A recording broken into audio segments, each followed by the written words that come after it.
We're going to add a new table to contain departments. I'll select the Create tab. You'll try creating a table in Datasheet View later, but here we'll use Design View. Select Table Design and in Field Name I'll type Department ID. We're going to make the Department ID automatically increment, and so in Data Type I'll select Auto Number. I'm also going to make this column the primary key. A primary key is one or more columns that uniquely identifies a row. I just have to select primary key. We're going to use the short text data type. Long text is also available, but this cannot be indexed and is therefore slower to query. In field name, I'll type department name, and in data type I can select short text. This field must have a value, and so I'll set required to yes. And that value can't be nothing, so I'll set allow zero length to no.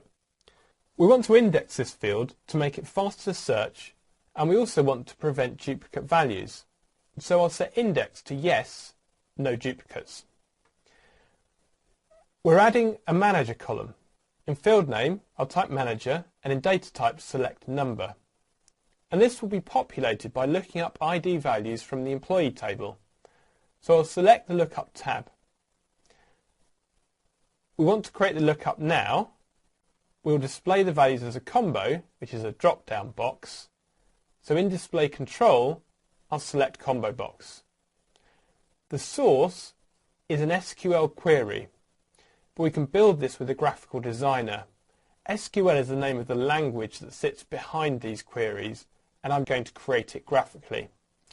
So in Row Source, I'll select the Build button. We want to display values from the employee table, and so I'll double-click the employees table and then select Close. We want to enter the ID number, and so we'll add that first by double-clicking ID. And then we'll create a formula to display the whole name of the employee. In the second column, I'll type name, and then a colon, which is what names that column, and then last name in square brackets, an ampersand, a space contained in speech marks, another ampersand, and then first name enclosed in square brackets, and then select Close. And that will have the last name and a space and then the first name. So we can specify that we want those multiple fields. This has created a SQL statement based on our selections in the Graphical Query Builder, and so now I'll select Yes. There are two columns in our query. In the column type, I'll select 2 to specify those 2 columns. We only want to display the second column. The first column has IDs in it, and so we'll give the first column no width.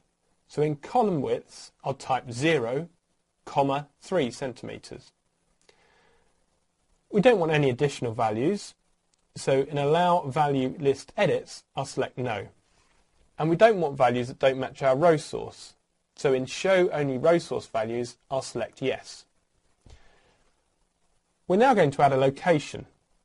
In field name, I'll type location, and this must be in London, Paris, or New York. In data type, I'll select short text, and then in validation rule, I'll type London, or Paris, or New York. We can add a user-friendly message in case users enter the wrong values in that field, and so in validation text, I'll type must be in London, Paris, or New York. We will now save our departments table. So I'll select Save, type Departments, and select OK. Now let's view the table. So I'll select the View button. Notice that the ID is automatically populated. In Department, type Sales.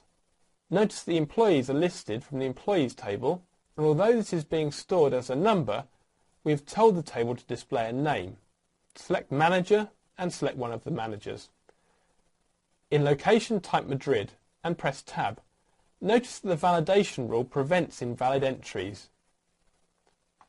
Now you can have a try at creating a table in Datasheet View.